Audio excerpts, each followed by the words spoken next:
Morning class. तो आपका स्वागत है सैफ एडू टीवी में। पिछली वीडियो में हमने टेंस के बारे में पढ़ा था, जो कि था सबसे पहला प्रेजेंट टेंस में सबसे पहला सिंपल प्रेजेंट कैसे बना था। तो सिंपल प्रेजेंट हम लोग स्ट्रक्चर से बनाए थे, सब्जेक्ट प्लस वर्ब 1 और वर्ब 5 प्लस ऑब्जेक्ट। उसके बाद हम लोगों ने पढ़ा प्रेजेंट कंटिन्यूअस, जो कि उसका सेंटेंस था सब्जेक्ट के साथ एक हेल्पिंग वर्ब कौन कौन सा, तो वो था is, am, are. Helping verb था इज, एम और आर। उसके बाद फिर हम लोगों ने उसके साथ क्या मिलाया, तो वर्ब 4 और उसके बाद एक ऑब्जेक्ट। ये हुआ प्रेजेंट कंटिन्यूअस का।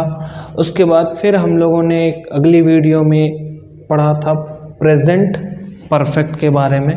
प्रेजेंट परफेक्ट उसका सेंटेंस कैसे बनता है, तो वो बनता है सब्जेक्ट के साथ एक हेल्पिंग वर्ब। इसमें कौन सा हेल्पिंग वर्ब है, तो इसमें जो हेल्पिंग वर्ब है वो है हैज़ और हैव।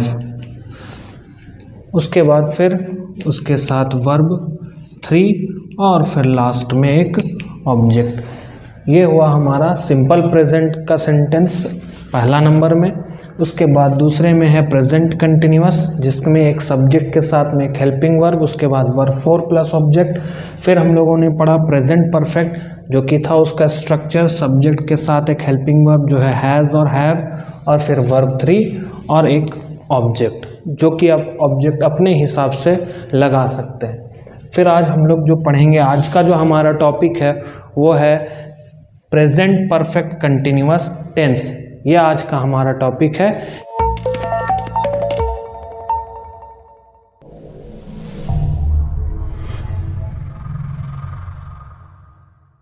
आइए देखते हैं प्रेजेंट परफेक्ट कंटिन्यूअस टेंस का जो स्ट्रक्चर है वो क्या है। प्रेजेंट परफेक्ट कंटिन्यूअस टेंस अगर हम बनाना चाहें तो वो हम लोग कैसे बना सकते हैं, तो उसको बनाने के लिए हमें एक स्ट्रक्चर का ज़रूरत पड़ेगा। स्ट्रक्चर कौन सा है, शुरुआत करेंगे सब्जेक्ट से, सब्जेक्ट के साथ हेल्पिंग वर्ब कौन सा लगेगा, तो आपको याद रखना है यहाँ पर जो तीसरे नंबर में है प्रेजेंट परफेक्ट, वही नाम यहाँ भी है प्रेजेंट परफेक्ट। यानी हम लोग का प्रेजेंट परफेक्ट का जो स्ट्रक्चर है वो है सब्जेक्ट के साथ में एक हेल्पिंग वर्ब, जो कि है हैज़, हैव।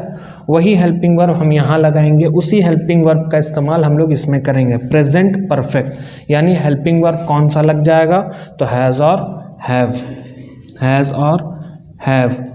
उसके बाद हेल्पिंग वर्ब के साथ verb, subject plus helping verb. उसके बाद हम लिखेंगे बीन, फिर हम उसमें जोड़ेंगे वर्ब 4।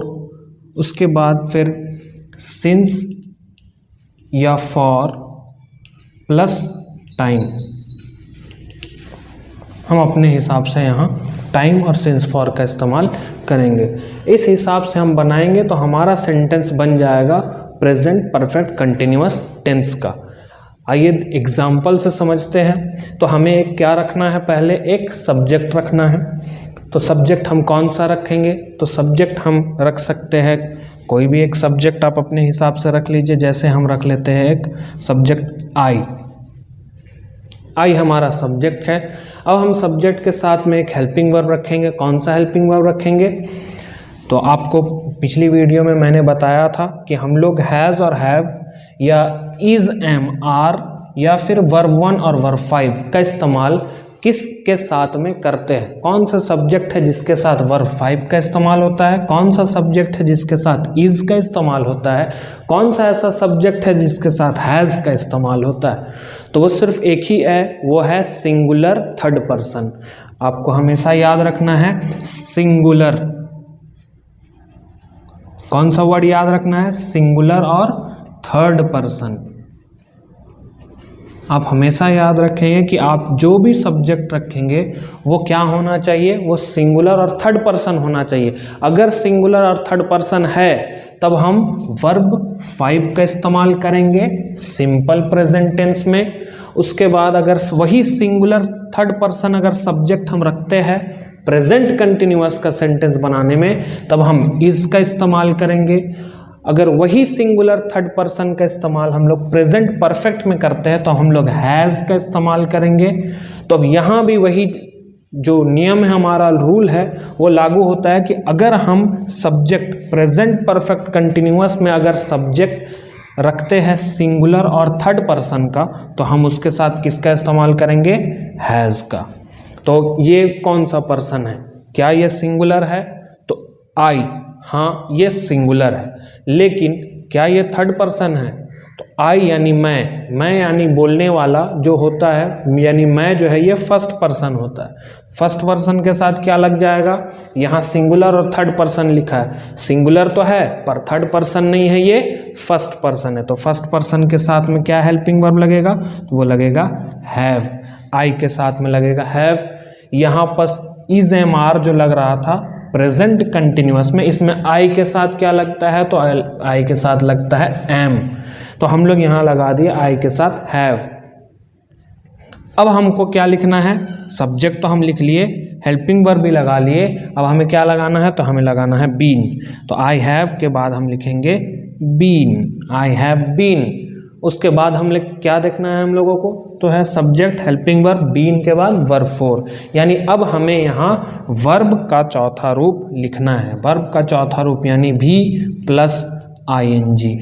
यानी अगर हम ईट लिख रहे हैं तो ईटिंग, रन लिख रहे हैं तो रनिंग, वर्क लिख रहे हैं तो वर्किंग, तो हम लोग यहाँ बना देते हैं वर्क से। I have been work, work में क्या हो जाएगा? जुड़ जाएगा आईएनजी, तो हो जाएगा आई हैव बीन वर्किंग। अब आते हैं हम लोग सिंस या फिर फॉर में।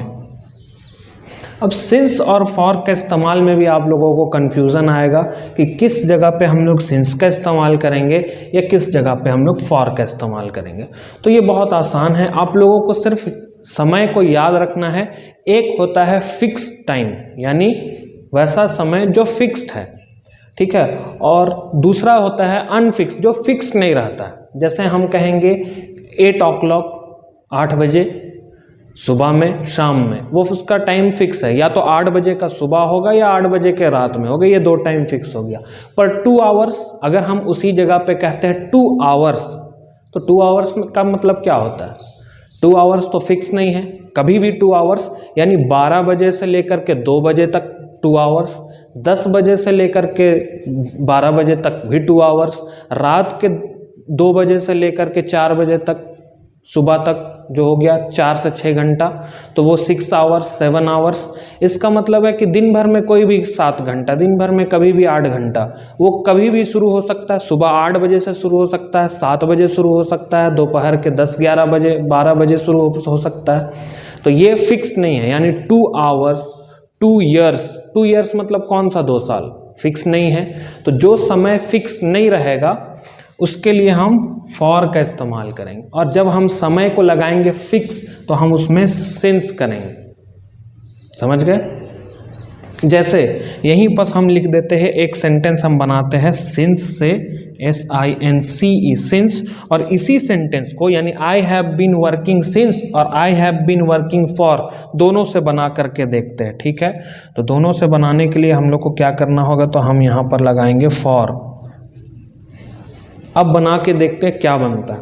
आई हैव बीन वर्किंग सिंस, अब अगर हम सिंस लगाए हैं तो हमको टाइम को फिक्स कर देना होगा। जैसे एक सेंटेंस है, जैसे इंडिया गॉट फ्रीडम, तो हम लोग लिखते हैं ना सिंस 1947, यानी हमारा टाइम या डेट या ईयर जो है वो फिक्स किया हुआ है। कब?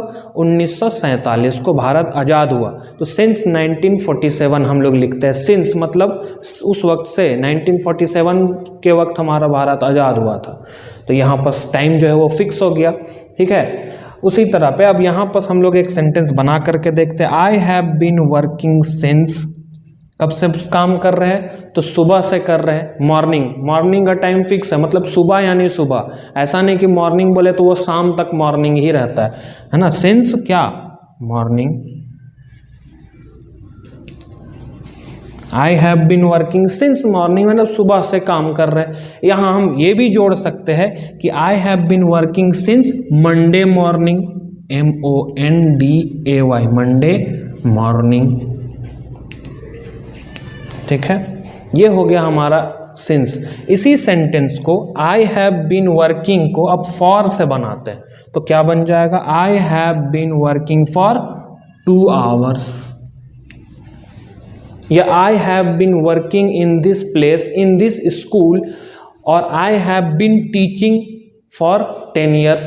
अगर मेरा एक्सपीरियंस का बात करें तो हम कह सकते हैं, कोई टीचर अगर पढ़ा रहे हैं 10-12 साल से, 20 साल से, तो वो कह सकता है ना, I have been teaching for 10 years, 20 years, तो 2 आवर्स, या फिर 10 ईयर्स, हम 10 साल से काम कर रहे हैं, है ना, इस तरह से सेंटेंस। तो यहाँ पर 10 ईयर्स मतलब कब से कब तक, 2010 से लेकर के 2020 तक का 10 साल, या 1998 से लेकर के क्या बोलते हैं 2009 तक, या 2010 तक, या 2008 तक का 10-11 साल, कब तक, तो वो फिक्स नहीं है। कभी भी 10 साल, कभी भी 2 साल, 2 साल 2011 से 2014 तक का 2 साल, 3 साल, तो यहाँ पर टाइम फिक्स नहीं है, इसीलिए फॉर टाइम फिक्स कर देंगे तो सिंस का इस्तेमाल करेंगे।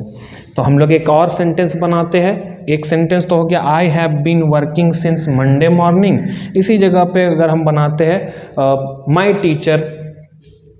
टीचर से बनाते हैं, माई टीचर। अब माई टीचर जो सब्जेक्ट हम लिखे हैं, इसी के हिसाब से हमको क्या लगाना है, हेल्पिंग वर्ब। यहाँ हमारा पहला सेंटेंस जो था आई हमारा फर्स्ट पर्सन था, इसीलिए हम हैव का इस्तेमाल किए। अब यहाँ हमारा जो सब्जेक्ट है वो कौन सा पर्सन है, माई टीचर। माई तो फर्स्ट मैं हो गया, फर्स्ट पर्सन है, पर यहाँ टीचर की बात हो रही। टीचर कौन है, तो थर्ड पर्सन है, ठीक है। टीचर थर्ड पर्सन है, थर्ड पर्सन सिंगुलर क्या हो जाएगा, हैज़। तो हम क्या लिखेंगे, my teacher has been teaching, TEACHING, my teacher has been teaching for 2 hours. या अगर अभी हम अपनी बात करें तो हम कितने देर से पढ़ा रहे हैं, तो हमको लगता है हम कुछ 10 मिनट से पढ़ा रहे होंगे, है ना। तो my teacher has been teaching for few minutes, कुछ मिनट से पढ़ा रहे हैं, फॉर फ्यू मिनट्स हो गया, फॉर 2 आवर्स हो गया, फॉर 10 आवर्स, 10 ईयर्स, 10 साल से पढ़ा रहे हैं हम लोग को, ठीक है। तो ये है हमारा सेंटेंस प्रेजेंट परफेक्ट कंटिन्यूअस का, जिसका स्ट्रक्चर है सब्जेक्ट के साथ में एक हेल्पिंग वर्ब वही जो हम अपने सब्जेक्ट के हिसाब से चूज करेंगे। सब्जेक्ट के बाद हमारा सब्जेक्ट के बाद हमारा हेल्पिंग वर्ब के बाद बीन के बाद फिर वर्ब फॉर, उसके बाद सिंस या फॉर, और फिर टाइम। इस बीच में अगर हमें कुछ ऑब्जेक्ट जोड़ना है तो वो ऑब्जेक्ट हम वर्ब फॉर के बाद जोड़ेंगे, ठीक है। यहाँ पर हम एक ऑब्जेक्ट जोड़ सकते हैं, जैसे आई हैव बीन टीचिंग, यहाँ हम एक ऑब्जेक्ट जोड़ेंगे जो हो गया English.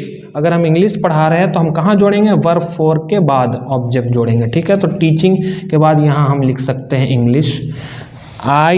My teacher has been teaching English, उसके बाद सिंस या फॉर, और फिर हम टाइम अपने हिसाब से लगा सकते हैं, ठीक है। आई होप आप लोगों को वीडियो पसंद आया होगा। वीडियो पसंद आया तो वीडियो को लाइक कीजिए, हमारे चैनल पर नए हैं तो चैनल को सब्सक्राइब कीजिए, अपने दोस्तों के साथ इस वीडियो को शेयर कीजिए, और अगर कोई भी डाउट हो तो आप कमेंट में बता सकते हैं।